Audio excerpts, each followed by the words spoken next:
예수께서 권능을 가장 많이 행하신 고을들이 회개하지 아니하므로 그때에 책망하시되 화 있을진저 고라시나 화 있을진저 베세다야 너희에게 행한 모든 권능을 두로와 시돈에서 행하였더라면 그들이 벌써 베옷을 입고 재에 앉아 회개하였으리라. 내가 너희에게 이르노니 심판날에 두로와 시돈이 너희보다 견디기 쉬우리라. 가버나오마 네가 하늘에까지 높아지겠느냐 음부에까지 낮아지리라. 내게 행한 모든 권능을 소돔에서 행하였더라면 그 성이 오늘까지 있었으리라. 내가 너희에게 이르노니 심판날에 소돔 땅이 너보다 견디기 쉬우리라 하시니라. 그때 예수께서 대답하여 이르시되 천지의 주제이신 아버지여 이것을 지혜롭고 슬기 있는 자들에게는 숨기시고 어린 아이들에게는 나타내심을 감사하나이다. 옳소이다. 이렇게 된 것이 아버지의 뜻이니이다. 내 아버지께서 모든 것을 내게 주셨으니 아버지 외에는 아들을 아는 자가 없고 아들과 또 아들이 소원대로 계시를 받는 자 외에는 아버지를 아는 자가 없느니라. 수고하고 무거운 짐 진 자들아 다 내게로 오라. 내가 너희를 쉬게 하리라. 나는 마음이 온유하고 겸손하니 나의 멍에를 메고 내게 배우라. 그리하면 너희 마음이 쉼을 얻으리니 이는 내 멍에는 쉽고 내 짐은 가벼움이라 하시니라. 반갑습니다. 여러분, 저는 청년부를 섬기는 박현선 목사입니다. 오늘 함께 나눌 말씀의 제목은 무거웠다입니다. 오늘부터 이제 우리가 마태복음 말씀을 함께 이제 나누고자 합니다. 마태복음은 이제 신약성경 27권 중에 가장 첫 번째 위치한 책이죠. 가장 앞에 이제 배치되어 있기 때문에 마태복음이 가장 먼저 기록된 책이라고 생각이 들지 모르겠는데 마태복음은 가장 먼저 기록된 책은 아닙니다. 복음서는 신약 성경 중에서 가장 먼저 기록된 책들은 이제 바울이 쓴 편지들이 먼저 기록이 되었고요. 복음서는 좀 나중에 기록된 책입니다. 특별히 예수님의 생애가 기록된 책들을 이제 복음서라고 하는데 이제 복음서는 총 4권의 책이 있죠. 마태복음, 마가복음, 누가복음, 요한복음 이렇게 순서대로 4권이 있습니다. 복음서 기록된 순서가 이제 어떤 책이 가장 먼저 기록되었는지 이제 학자들끼리 이제 논쟁을 많이 벌이거든요. 네, 뭐 싸우는 거는 이제 학자들이 싸울 일이지 이제 우리가 굳이 같이 싸울 필요는 없죠.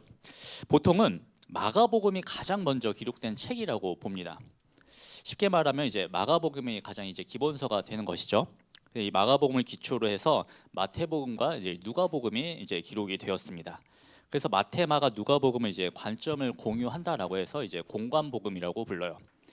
여러분, 마태복음이 어떻게 시작하시는지 아시죠? 아마 비공식 통계상으로 창세기 1장 1절이랑 마태복음 1장 1절을 한국인들이 가장 많이 읽은 구절이 아닐까 싶어요. 왜냐하면 보통 이제 성경 통독은 창세기 아니면 마태복음부터 시작을 하잖아요. 아마 창세기보다는 마태복음이 더 많이 읽지 않았을까 싶어요. 아무래도 신약이 상대적으로 읽기 좀 더 수월하니까. 마태복음은 족보로 시작합니다. 제 개인적인 사견으로는 마태복음이 족보로 시작하기 때문에 신약 성경의 가장 앞에 배치된 것이 아닐까 싶어요. 여러분, 족보는 내가 누구의 후손인지, 내가 어디에 속해 있는지, 어떤 나의 정체성을 알려주는 것이 족보이죠. 마태복음이 이렇게 족보로 시작하는 이유는 바로 이 마태복음을 읽는 독자 때문입니다. 마태복음은요, 이방인을 위해서 기록한 책이 아니라 유대인을 위해서 기록한 책이 이 마태복음이에요. 여러분, 유대인들이 어떤 사람들인가요? 그러니까 이들은요, 하나님께 선택받은 민족, 그러니까 흔히 말하는 이제 선민 사상으로 가득한 민족이 이 유대인들입니다. 여러분, 이들이 어떠한가요? 우리가 로마서 말씀을 통해서 나눈 것처럼 이 유대인들에게 먼저 복음이 선포되었습니다. 근데 이들의 반응은 어떠했나요? 이들은 복음을 받아들이지 않았죠. 유대인들은 예수님을 구원자 메시아로 인정하지 않았습니다. 그래서 예수님을 십자가에 못 박아 죽인 것이 유대인들이죠. 지금도 유대교는요, 예수님을 메시아로 인정하지 않아요. 그래서 그들은 아직도 자신들을 구원해줄 메시아를 기다리고 있습니다. 자, 이런 의미에서 마태복음은 뚜렷한 목적을 가지고 기록했다라는 것을 알 수 있어요. 그것은 이 유대인들에게, 선민 사상으로 가득한 이 유대인들에게 예수님이 아브라함과 다윗의 자손이라는 것을 일깨워주는 것과 동시에 유대인들이 믿고 있는 율법, 다시 말해서 구약에서 언급하고 있는 이 메시아가 예수님이라는 것을 알려주기 위해서 이 마태복음을 기록했다라는 것입니다. 그래서 마태복음을 읽어보시면요, 유난히 구약의 말씀을 많이 인용하고 있음을 보게 돼요. 자, 또한 마태복음은 특이한 구성을 한 가지 가지고 있어요. 보통 다른 복음서를 보시면요, 예수님의 설교가 이제 산발적으로 이제 기록되어 있음을 알 수 있는데, 마태복음은요, 다른 복음서들과는 다르게 예수님의 설교들을 따로 모아 두었어요. 그 설교의 개수가 총 5편인데요. 화면 한번 보여주시면요, 네, 화면 좀 계속 띄워주세요. 일단 예수님의 5가지 설교가 있는데, 대표적인 설교가 이제 산상수훈 설교이죠. 말 그대로 예수님이 산에서 제자들에게 하신 설교를 지칭하는 표현이 이 산상수훈입니다. 이 산상수훈은 5장부터 7장까지 기록이 되어 있는데요. 여기에는 이제 우리에게도 너무나 익숙한 그 팔복의 말씀이 이곳에 기록이 되어 있고요. 너희는 세상의 소금이다, 빛이다라는 말씀이 이곳에 기록이 되어 있습니다. 그리고 이제 우리가 아까 기도할 때 이제 함께 기도했던 그 주기도문도 이 말씀, 이 설교에 포함이 되어 있습니다. 그리고 두 번째는 제자 파송 설교인데요. 마태복음 10장에 기록이 되어 있어요. 이제 제자들을 이제 예수님이 파송하시는 그 설교가 기록이 되어 있습니다. 그리고 세 번째 설교는 천국 비유 설교인데, 이 설교는 마태복음 13장에 기록이 되어 있습니다. 그리고 네 번째 설교가 이제 공동체 설교, 18장에 기록되어 있는 공동체 설교인데요. 여기서 교회라는 표현이 복음서에 유일하게, 그리고 처음이자 유일하게 등장합니다. 그리고 마지막 설교는 종말 설교이죠. 이제 이 종말 설교는 마지막 때에 일어날 일들이 이제 이런 일들이 일어날 것이라고 말씀하신 설교입니다. 네, 화면 내려주셔도 됩니다. 이 설교는 24장과 25장 이 두 장에 걸쳐서 기록이 되어 있습니다. 이렇게 마태복음은요, 예수님의 설교 5편을 하나의 카테고리로 해서 장별로 배치를 해놨습니다. 또 마태복음에는 한 가지 또 특징이 있는데, 여러분 예수님이 정말 많은 기적들을 보여주셨죠. 근데 마태복음은 이 예수님이 보여주신 그 기적을 8장과 9장 이 두 장에 걸쳐서 모아서 설명합니다. 근데 중요한 것은 예수님이 보여주신 기적이 10개라는 것이에요. 여러분 예수님의 설교는 총 5편이고, 그리고 예수님이 보여주신 기적은 총 10개입니다. 여러분 숫자 5와 숫자 10 하면은 떠오르는 인물 혹시 안 계신가요? 바로 모세가 떠오르죠. 여러분 숫자 5는요, 모세가 기록한 모세오경 이 5권의 책을 떠오르게 만듭니다. 그러면 10 하면 무엇이 떠오를까요? 이렇게 십계명이 떠오르기도 하지만, 이 예수님의 기적과 관련된 이야기라고 한다면 출애굽하기 전에 그 10가지 재앙이 자연스럽게 떠오릅니다. 유대인들은요, 이 모세라는 인물을 가장 훌륭한 위대한 인물로 받아들였어요. 그래서 마태복음의 저자는 의도적으로 예수님의 설교 5편과 기적 10가지를 구성해서 배치를 한 것이죠. 이를 통해서 저자가 이야기하고 싶었던 게 무엇일까요? 예수님이 모세보다 더 뛰어난 분이라는 것을 전하고 싶었던 것이에요. 그리고 예수님이 구약에서 언급한 그 메시아임을 알려주기 위함이라는 것이죠. 자, 이런 마태복음에 대한 어떤 짧은 배경을 가지고 오늘 말씀을 함께 나누고자 합니다. 오늘 말씀 중에서 28절의 말씀은 너무나도 유명한 말씀이죠. 제가 말씀을 봉독해 드리겠습니다. 수고하고 무거운 짐진 자들아 다 내게로 오라, 내가 너희를 쉬게 하리라. 아멘. 혹시 이 말씀 처음 들어본 분 없으실 거라고 생각해요. 이 말씀 정말 많이 들어보셨을 것이라고 생각하는데요. 지금 이 시대를 살아가는 우리에게 이 말씀 너무나도 은혜로운 말씀이죠. 왜냐하면 우리는 하루하루 살아가는 것이 결코 쉽지 않기 때문이에요. 우리는 매일매일 불안을 떠안고 살아가기 때문이지요. 그래서 너무나도 위로받고 싶고 너무나도 쉬고 싶은 곳이 있으면 너무나도 좋을 것 같은데, 예수님이 우리를 쉬게 만들어 주시겠다라고 말씀하고 계신 것이죠. 이런 의미에서 예수님의 이 말씀은요, 너무나도 우리에게 위로가 되는 말씀입니다. 자, 그럼 오늘은 이 말씀이 어떠한 맥락에서 나왔는지 살펴보면서 우리에게 주시는 은혜를 우리가 함께 나누고자 합니다. 오늘 말씀은요, 예수님이 도시들을 책망하시는 말씀으로 시작합니다. 특별히 3개의 도시가 언급이 되고 있죠. 그 도시들의 이름은요, 고라신, 벳세다, 그리고 가버나움입니다. 오늘 말씀은 이 도시들이 예수님의 기적과 말씀 선포를 가장 가까이에서 봤던 도시들이라고 말씀하고 있습니다. 그런데 예수님은 이 도시들을 책망하고 계신 거죠. 이유는 간단합니다. 그 도시들, 그들이 회개하지 않았기 때문이에요. 그들이 예수님, 하나님을 믿지 않았기 때문이라는 것이죠. 여러분, 우리가 기적을 봤어요. 우리가 기적을 봤다라고 해서 내가 하나님을 믿는다라고 말할 수 있을까요? 그 기적을 보고 내 삶의 중심이 하나님께로 돌아가지 않는다라고 한다면 그 경험은 그 기적을 본 경험은요 단순히 구경으로 그치고 말 것이에요. 그래서 예수님은 그 도시들을 책망하시면서 이렇게 말씀하고 계신 것입니다. 제가 20절의 말씀을 봉독해 드리겠습니다. 예수께서 권능을 가장 많이 행하신 고을들이 회개하지 아니하므로 그때 책망하시되. 아멘. 여러분, 실제로 예수님은 하나님의 살아계심을 증명하는 기적들을 굉장히 많이 보여주셨어요. 하지만 이 기적, 예수님이 보여주신 그 기적이요 이들에게 있어서 믿음으로까지 이어지지는 못했다라는 것이에요. 그러니까 예수님이 이 모습을 보시니까 너무나도 안타까우셨던 것이죠.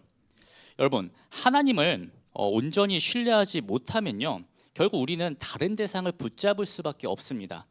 우리 너무나도 이런 경험 많이 해보죠. 그런데 문제는 그 모든 것들이 나를 온전히 붙들어주지 못한다라는 것입니다. 그래서 불안이 시작된다라는 것이에요. 여러분, 불안은요 단지 내가 일이 너무 많이 생겨서, 일이 너무나도 많아서 생기는 감정이 아니에요. 이 불안은요 내 삶의 중심이 하나님께 놓여있지 않을 때 자연스럽게 생겨나는 상태라는 것입니다. 염려도 마찬가지라는 것이죠. 염려는요 내가 미래에 대해서 걱정을 많이 해서 오는 것이 아니에요. 내 미래를 맡길 분을 온전히 신뢰하지 못했을 때 그때 올라오는 부담감이 염려라는 것이죠. 그럼 지금 예수님은요 하나님을 믿는다라고 말을 하지만 실제 삶에서는 하나님 없이 버티고 있는 지금 우리의 마음을 지적하고 계신 것이에요. 이어서 예수님은 두 종류의 사람들을 비교해서 말씀을 하시는데요, 제가 25절의 말씀을 봉독해 드리겠습니다. 그때 예수께서 대답하여 이르시되 천지의 주제이신 아버지여, 이것을 지혜롭고 슬기 있는 자들에게는 숨기시고 어린 아이들에게는 나타내심을 감사하나이다. 아멘. 여기서 예수님이 말씀하시는 지혜롭고 슬기로운 자들은요 어떤 자신의 지식과 능력으로 살아갈 수 있다라고 믿는 교만한 사람들을 의미합니다. 다시 말해서 이 사람들은요 하나님 없이도 괜찮다라고 말을 하는 사람들이에요. 그들은요 내가 지식이 많기 때문에 나 스스로 판단할 수 있다라고 생각합니다. 그래서 하나님을 의지하는 것이 아니라요, 하나님께 맡기는 것이 아니라요 스스로 계산하려고 합니다. 스스로 견디려고 해요. 그런데 그 태도 자체가 하나님을 밀어내는 자리가 된다라는 것이죠. 그래서 그들에게는 하나님이 철저히 숨겨집니다. 하나님이 안 보이게 되는 것이에요.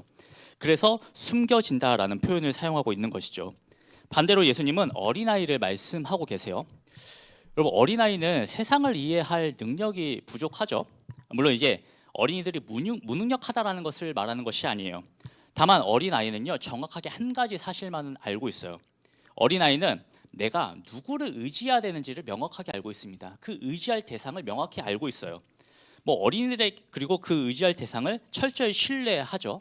그러니까 어린이들에게 어떤 신뢰의 대상은 아마 부모님이 될 확률이 굉장히 크겠죠. 자, 25절 말씀을 보시면요 예수님은 하나님을 이렇게 부르시는데요, 제가 25절의 말씀을 다시 한번 봉독해 드리겠습니다. 그때 예수께서 대답하여 이르시되 천지의 주제이신 아버지여, 이것을 지혜롭고 슬기 있는 자들에게는 숨기시고 어린 아이들에게는 나타내심을 감사하나이다. 아멘. 여러분, 예수님은 하나님을 저 멀리 있는 존재로 여기지 않으십니다. 아버지라고 부르고 계시죠. 지금 예수님은 철저히 나는 하나님을 신뢰하고 있다라는 것을 이 아버지라는 표현을 통해서 말씀하고 계신 것이에요. 사랑하는 청년 여러분, 우리 또한 하나님을 아버지라고 부를 수 있습니다. 그런데 이 관계가 이렇게 시작된다라는 것이죠. 제가 27절의 말씀을 봉독해 드리겠습니다. 내 아버지께서 모든 것을 내게 주셨으니 아버지 외에는 아들을 아는 자가 없고 아들과 또 아들의 소원대로 계시를 받은 자 외에는 아버지를 아는 자가 없느니라. 아멘. 여러분, 이 관계는요 반드시 예수님을 통해서만 가능하다라는 것이죠. 우리가 하나님을 아버지라고 부를 수 있는 게 예수님을 통해서만 가능하다라는 것입니다. 우리는 이 예수님을 통해서만 하나님 앞에 설 수 있는 존재가 된다라는 것이지요. 그런데 이를 위해서 가장 필요한 것이 회개라는 것이에요. 회개가 반드시 필요하다라는 것이지요. 여러분, 성경에서 죄는 단순히 도덕적인 잘못을 의미하는 것이 아니라는 거 이제 너무나도 잘 아실 것이라고 생각합니다. 하나님 중심의 삶이 아니라 내가 중심에 있는 것, 나 중심으로 살아가는 것, 그래서 하나님과의 관계가 끊어진 상태, 이것이 바로 성경에서 말하는 죄의 의미이죠. 그런데 앞서 말씀드린 그 도시들이나 지식 있는 자들은 어떠한가요? 지금 하나님 없이도 괜찮다라고 말하면서 그들은 살아가고 있었다라는 것이에요. 그래서 예수님은 이 도시들이 회개하지 않은 점에 대해서 책망을 하고 계신 것입니다. 여러분, 회개의 의미도 잘 알고 계실 거라고 믿어요. 회개는 내가 그저 잘못했다라고 눈물만 뚝뚝 흘리는 것이 회개가 아니죠. 회개의 원어 표현은요, 방향성을 가지고 있습니다.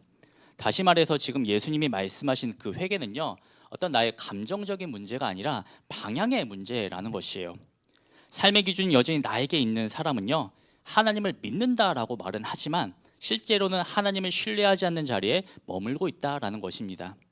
지금 예수님은 정확히 이 지점을 지적하고 계신 것이에요. 지금 예수님께 책망받은 도시들의 문제는요, 그들이 기적을 보지 못해서가 아니에요. 예수님을 몰라서가 아니에요. 오히려 그들은 너무나도 많은 기적을 봤습니다. 예수님을 너무나도 많이 봤어요. 중요한 것은 그들의 문제는 하나님, 이 예수님을 신뢰하지 못했다라는 것에 있던 것이죠. 삶의 중심은 여전히 자기 자신에게 있었고, 그 결과 마음이 점점 무거워지는 것이에요. 그래서 그들은 근심과 염려로 가득해졌다라는 것이죠. 반대로 어린아이처럼 아버지를 철저히 신뢰하는 자리에서는요, 그 삶의 무게가 달라지게 됩니다. 어린이들 보면요, 걱정과 염려가 없죠. 애들은 그냥 마냥 행복하고 마냥 해맑습니다. 근데 이것이 물론 어린이들에게 분명 그들의 나름의 문제가 있을 것이에요. 근데 이들이 해맑고 행복한 이유는요, 이들이 가지고 있는 문제, 그 상황이 사라졌기 때문이 아니에요. 그 상황을 맡길 뿐이 분명해졌기 때문이라는 것입니다. 자, 이러한 맥락에서 예수님이 이렇게 말씀하신 것이에요. 우리 28절의 말씀은 이번에 한번 다 같이 한 목소리로 읽어보겠습니다. 우리 함께 있습니다. 수고하고 무거운 짐진 자들아, 다 내게로 오라. 내가 너희를 쉬게 하리라. 아멘. 여러분, 여기서 중요한 것은요, 예수님이 우리를 초청하고 계시죠. 근데 이 예수님의 초청에는 아무런 조건이 붙어있지 않다라는 것이에요. 수고하고 무거운 짐진 자들이라는 단 하나의 조건만 있죠. 지금 예수님의 초청은요, 예수님을 철저히 신뢰하는 그 어린이들만 초청하는 것이 아니라는 것이에요. 오히려 예수님께 책망받았던 그 도시들, 율법을 알고 또 책임을 지고 또 버티고 살아왔던 사람들, 다시 말해서 그 인생의 무게를 나 혼자 감당하느라 지치고 힘들었던 사람들을 초청하고 계시다라는 사실이죠. 특히 마태복음 전체의 흐름에서 보면요, 이 무거운 짐이라는 표현은 어떤 율법과 어떤 종교적인 책임의 무게를 떠올리게 만듭니다. 근데 그 율법이라는 짐 아래에 있던 사람들이 바로 아까 예수님께 책망을 들었던 그 사람들이라는 것이죠. 여러분, 예수님은 우리를 초청하십니다. 근데 예수님의 초청에는 한 가지 이상한 점이 있어요. 왜냐하면 29절의 말씀 때문입니다. 제가 말씀을 봉독해 드리겠습니다. 나는 마음이 온유하고 겸손하니 나의 멍에를 메고 내게 배우라. 그리하면 너희 마음이 쉼을 얻으리니. 아멘. 29절 말씀을 보면요, 약간 고개를 갸웃하게 만들어요. 갑자기 예수님은 자신의 마음이 온유하고 겸손하다라고 말씀을 하시면서 예수님이 주시는 멍에를 메라고 말씀하고 계시죠. 여러분, 가방을 생각해 보면 가방은 언제 가벼울까요? 언제 가장 가벼울까요? 당연히 가방은 안 멜 때가 가장 가볍습니다. 근데 지금 예수님은요, 28절에서 내가 너희를 쉬게 하겠다라고 말씀을 이제 우리를 초대하시면서 멍에를 메라고 말씀하고 계신 것이에요. 그러니까 이 멍에가 얼마나 무거울지는 모르겠지만 우리 주님은 오히려 우리에게 다른 가방을 떡하니 주고 계신 것이죠. 이거 이해가 안 되는 말씀이에요. 굳이 왜라는 생각이 먼저 들게 됩니다. 그러니까 뭐 이런 상황이라고 볼 수 있겠죠. 예수님이 이제 우리를 쉬게 해주신다고 이제 예수님의 집에 우리를 초청한 것이에요. 기쁜 마음으로 예수님의 집에서 내가 가지고 있던 모든 무거운 짐들을 다 내려놓았는데 예수님은 옛다 내 멍에나 더 메라라고 말씀하고 계신 상황인 거죠. 솔직히 이거 완전히 속은 것이에요. 예수님께 사기당한 거 맞아요. 근데 더욱이 그 멍에를 메면 우리 마음이 쉼을 얻는다라고 말씀하고 계시죠. 그러니까 이 말씀, 이 은혜가 된다라기보다는요, 조금만 더 깊이 생각을 해보면 굉장히 이해하기 어려운 말씀입니다. 그냥 쉬게 한다고 부르셨으면 그냥 편히 쉬게 하시면 너무나도 좋을 것 같은데 그러지 않으셨다라는 것이죠. 근데 우리 주님은 예수님이 주시는 멍에라는 그 짐을 우리에게 더 주고 계신 것이에요. 더 재밌는 것은 30절의 말씀인데요. 제가 30절의 말씀도 다시 한번 봉독해 드리겠습니다. 이는 내 멍에는 쉽고 내 짐은 가벼움이라 하시니라. 아멘. 자, 예수님이 멍에를 주셨죠. 그리고 내가 그 멍에를 지었는데 그 멍에는 쉽고 가볍다라고 말씀하고 계십니다. 이 말씀을 우리가 제대로 이해하기 위해서는 먼저 멍에에 대한 이해가 필요할 것 같습니다. 사실 우리 도시 속에 살아가는 우리에게 멍에는 되게 낯선 표현이죠. 멍에는요, 그 소에게 짐을 끌게 하기 위해서 걸어주는 그 장비를 의미합니다. 보통 멍에를 이제 소에게 걸고 이제 술에 연결해서 밭을 가는 용도로 사용을 하죠. 근데 성경 속에서 말하는 멍에는요, 다른 의미를 가지고 있습니다. 결론부터 말씀드리면 이 멍에라는 것은요, 우리가 그리스도인으로서 지게 되는 책임감을 의미합니다. 앞서 말씀드린 것처럼 그 예수님이 살아가시던 그 시대 당시에는요, 그 율법을 지키는 것을 멍에를 맨다라는 표현으로 사용했습니다. 지금 이 시대를 살아가는 우리에게 적용을 해보면 멍에는 어떤 우리가 세상 속에서 그리스도인으로 살아갈 때 느끼는 모든 종류의 부담감이 멍에이지 않을까 싶습니다. 우리가 보통 멍에를 생각하면 두 가지 의미를 떠오르게 되는데요. 이미지 한번 보여주시면요. 먼저는 이런 멍에를 생각합니다. 오늘 그 본문 말씀은 워낙 유명한 말씀이라 저도 이 본문 가지고 설교를 몇 번 한 적이 있었거든요. 근데 저는 늘 이 사진을 보여드릴 때마다 이 사진은 잘못된 멍에 이해라고 제가 말씀드렸던 것 같아요. 이 이미지만 보시면요, 어떠한가요? 자연스럽게 예수님이 저 자리에 앉아 계셔서 소를 채찍질하는 주인의 모습으로만 생각하게 됩니다. 저는 이게 예수님에 대한 잘못된 이해라고 생각했어요. 왜냐하면 뭔가 예수님이 되게 강압적인 분이라고 느껴졌기 때문이에요. 물론 실제로 예수님이 말씀하신 멍에의 모습은요, 이 모습이 아니긴 합니다. 근데 이번에 말씀을 준비하다 보니까 이 이미지가 좀 새롭게 받아들여졌어요. 여러분, 이 멍에의 모습을 보시면요, 예수님이 지금 소를 채찍질하는 그 주인의 자리에 계시죠. 여러분, 예수님이 주인의 자리에 계시다라는 것이 중요합니다. 소는 주인이 채찍질하는 방향으로만 이제 가게 된다라는 것을 의미한다라는 것이죠. 그래서 때론 소가 잘못된 방향을 향해 나아간다고 할 때 이 주인은 소의 방향을 잡아줍니다. 이런 의미로 생각해 보니까요, 오히려 지금 이 시대를 살아가는 우리에게는 방금 이 이미지가 멍에에 대한 더 필요한 해석이라는 생각이 들었어요. 그러니까 쉽게 생각해 보면 이런 거죠. 이미지 내려주셔도 됩니다.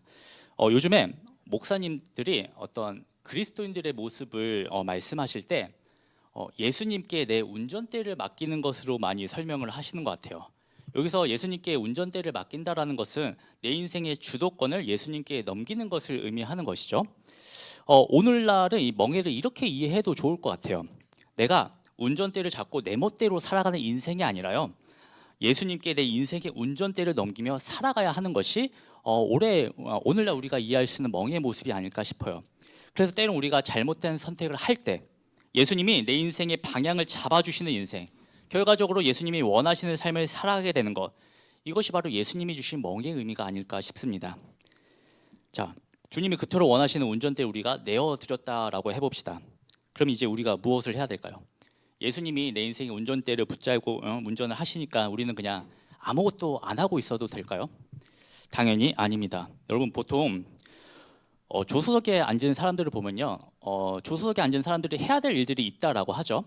그러니까 운전자가 졸지 않게 뭐 말동무도 데워줘야 하고, 뭐 중간중간에 간식도 입에 먹여줘야 되고, 가끔 이제 노래도 틀어줘야 되고, 물도 줘야 되고, 땀나면 땀도 닦아줘야 되고, 생각보다 할 일이 굉장히 많아요. 오히려 조수석이 더 바빠요. 여러분, 예수님께 내 인생의 운전대를 맡겼다라는 것은요, 나는 아무것도 하지 않아도 된다라는 것을 의미하는 것이 아니에요. 그 주어진 자리에서 예수님을 위해서 최선을 다하면서 살아가야 된다라는 것이죠. 근데 문제는요, 이 운전대에 내어드리는 게 결코 쉽지 않다라는 것에 있습니다. 저는 그 이유를 두 가지로 좀 생각을 해봤는데요. 첫 번째는요, 그 예수님께 운전대를 맡기면 뭔가 제약이 있을 것 같아요. 그러니까 내가 가고 싶은 것을 마음대로 못 갈 것 같다라는 느낌이 든다라는 것이죠. 그래서 예수님께 운전대를 내어드리는 것이 쉽지 않은 것 같아요. 두 번째 이유는요, 내 차가 너무 아까운 거죠. 그러니까 내가 열심히 돈을 모아서 뭐 테슬라 모델 Y를 샀다라고 해봅시다. 기왕 하는 거 더 비싼 차로 롤스로이스, 아무한테도 안 판다는 롤스로이스를 샀다고 생각을 해봅시다. 이거 운전대 넘기기 쉽지 않죠.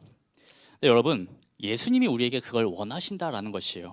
내가 가지고 있는 모든 것들을 내려놓는 인생, 예수님께 다 내어드리는 인생을 우리 주님이 우리에게 원하신다라는 것이죠. 물론 쉽지 않아요. 이거 결코 쉬운 문제 아닙니다. 하지만 우리는 반드시 그래야 한다라는 것이죠. 왜냐하면 예수님은 우리가 삶의 모든 영역에서 주님만을 신뢰하고 끝까지 주님과 동행하는 인생을 살아가기 원하시기 때문입니다. 사랑하는 청년 여러분, 이 시간 주님께 나의 운전대를 기꺼이 내어드리겠다라고 결단했으면 좋겠어요. 주님께 나의 인생의 방향을 맡겨드리겠다라고 결단했으면 좋겠습니다. 자, 그렇다면 이 당시 예수님이 말씀하신 멍에의 본래 의미가 있다라고 말씀을 드렸었죠. 이 멍에의 본래 의미가 무엇일까요? 다음 그림 한번 보여주시면요. 이 당시 사람들이 이해하던 멍에의 모습, 보편적인 멍에의 모습이 이러했다라는 것이에요. 고대 근동 멍에는요, 이 사진에서 보이는 것처럼 이 수레를 이끌기 위해서 소와 나귀 등의 목에 가로로 얹는 막대를 의미합니다. 그래서 대개 멍에는요, 두 마리의 소가 한 짝이 되어서 끌게 되었어요. 이 당시 사람들이 이해하던 멍에의 모습이 이러하다라는 것이죠. 그런데 이 멍에를 맬 때 한 가지 조건이 있습니다. 제가 신명기 22장 10절의 말씀을 세 번역으로 봉독해 드리겠습니다. 당신들은 소와 나귀에게 한 멍에를 메어 밭을 갈지 마십시오. 아멘. 여러분, 멍에를 맬 때는요, 소와 나귀처럼 서로 다른 동물에게 한 멍에를 메어서는 안 됩니다. 왜냐하면 이 서로 다른 동물이 같은 멍에를 메었을 때 힘이 더 센 동물이 그 멍에를 이끌어가기 때문이에요. 서로 다른 두 마리의 동물이 멍에에 이끌 때는요, 이 두 마리의 동물이 50대 50의 힘으로 결코 이끌 수 없습니다. 왜냐하면 힘 자체가 다르기 때문이죠. 여러분, 예수님이 말씀하신 멍에의 의미가 와닿으시나요? 방금 전에 보여드린 이 이미지에 오늘 말씀을 대입을 해보면요, 우리가 지어야 할 그 예수님이 주신 멍에는요, 나 혼자 짓는 것이 아니라는 것입니다. 누군가가 내 옆에서 함께 지고 있다라는 것이죠. 여러분, 내 옆에 있는 그분이 누구일까요? 바로 예수님이 나와 함께 멍에를 지신다라는 것입니다. 예수님이 주신 멍에, 예수님이 주신 그 그리스도인으로서의 짐, 내가 혼자 지고 나 혼자만의 힘으로 그 멍에를 진다라고 생각했던 그 짐이요, 사실은 그게 아니었구나라는 것을 깨닫게 됩니다. 멍에는 나 혼자 메고 나 혼자 끄는 것이 아니라 예수님이 내 옆에서 나와 함께 지고 계시다라는 사실이죠. 나를 대신하여 십자가를 지신 그 예수님이요, 이제는 나와 같은 멍에를 지신다. 여러분, 이거 정말 놀라운 일이죠. 근데 여러분, 예수님과 내가 멍에를 함께 메고 갈 때 누구의 힘이 더 강할까요? 당연히 예수님의 힘이 더 강합니다. 멍에는 예수님이 이끄시는 것이에요. 멍에는 예수님이 다 메시는 것입니다. 이거 예수님이 100% 손해보는 장사 맞아요. 근데 기꺼이 우리와 함께 멍에를 메시겠다라고 말씀하고 계신 것이죠. 그렇기 때문에 마지막 30절 말씀에서 예수님이 주신 그 멍에는 쉽고 짐은 가볍다라는 의미가 정확하게 이해가 되죠. 멍에는 예수님이 다 메시고 예수님이 다 이끌어 가시는 것이기 때문에 우리에게 그 멍에가 쉽고 가벼운 것이 된다라는 것이죠. 사랑하는 청년 여러분, 우리 힘으로 할 수 있는 것은요, 아무것도 없습니다. 우리는 너무나도 연약하고 힘이 없는 존재들이에요. 우리는 그 멍에를 끌 힘이 전혀 없습니다. 우리가 그렇게 힘이 없고 연약한 존재라고 한다면요, 힘이 있고 강하신 분을 의지하고 바라보면서 살아가는 것이 맞습니다. 그렇게 우리가 할 수 있는 것은요, 그저 주님만 바라보며 살아가야 된다는 것이죠. 주님만 바라보며 살아가는 것, 그것이 우리가 할 수 있는 최선의 방법이라는 것입니다. 그게 맞고요, 그게 정답입니다. 오늘 말씀은 예수님이 친히 나와 함께 멍에 짐을 지자고 우리에게 초대의 말씀을 하고 계십니다. 우리가 이런 예수님의 초대에 기꺼이 응할 때, 예수님이 우리와 함께 멍에를 메고 예수님을 따르는 삶을 살아갈 때, 예수님은 우리에게 참 쉼과 평안을 주시겠다라고 약속하고 계신 것이에요. 사랑하는 청년 여러분, 그러니까 이제는 여러분 혼자 짐을 지려 하지 않으셔도 돼요. 주님이 이미 우리와 함께 멍에를 메고 계심을 믿고 그분이 이끄시는 방향에 우리를 맡겼으면 좋겠습니다. 그래서 예수님과 함께 걷는 그 길에서 참 쉼과 참 평안을 누리는 우리 모두가 되기를 간절히 소망합니다. 말씀을 맺겠습니다. 사랑하는 청년 여러분, 오늘 예수님은 수고하고 무거운 짐진 우리를 초대하고 계십니다. 하지만 예수님은 우리에게 쉼을 약속하시면서도 멍에를 메라고 말씀하고 계시죠. 우리에게 이 말씀이 굉장히 낯설게 들리는 이유는요, 우리는 그저 이 멍에를 일을 시키는 도구로만 생각했기 때문이지 않을까 싶어요. 근데 우리가 한 가지 간과하고 있는 중요한 사실이 한 가지 있습니다. 멍에는 일을 시키기 위한 도구 이전에 두 존재를 하나로 연결시키는 도구라는 사실입니다. 한 번 더요. 멍에는요, 두 존재를 하나로 연결시키는 도구라는 사실입니다. 멍에는 혼자서는 의미가 없어요. 반드시 함께 메어야 비로소 그 멍에는 역할을 하게 됩니다. 다시 말해서 예수님의 그 멍에는요, 우리에게 부담을 주기 위해서가 아니라 우리에게 일을 맡기기 위해서가 아니라 우리와 함께 가기 위해서 우리에게 주셨다라는 것입니다. 여러분 혼자 지고 있었던 그 삶을 끝내시려고 예수님이 우리에게 멍에를 주셨다라는 것이죠. 사랑하는 청년 여러분, 예수님은요 우리가 지고 있는 그 수많은 짐들을 없애주시는 분은 아니세요. 오히려 예수님은요 그 짐을 함께 지시는 분이십니다. 지금 여러분의 삶은 어떠하신가요? 하루하루 버티고 힘들 정도로 많은 짐을 지고 살아간다라고 생각하고 계시지는 않으신지요? 근데 오늘 주님은요 우리에게 그동안 내가 너무나도 나의 삶이 무거웠던 이유가 나에게 짐이 많아서가 아니라요 혼자 버티고 있었기 때문이라는 것을 말씀하고 계신 것이요. 그러니까 여러분 혼자 버티는 인생을 내려놓으시기를 바랍니다. 이제는 그 무거움을요 주님과의 연결됨으로 바꾸셨으면 좋겠어요. 그래서 예수님과 동행하는 그 길에서 무거웠던 내 삶이 가벼워지고 우리 주님만이 주실 수 있는 참 쉼을 누리며 살아가는 우리 모두가 되기를 주님의 이름으로 간절히 축원합니다.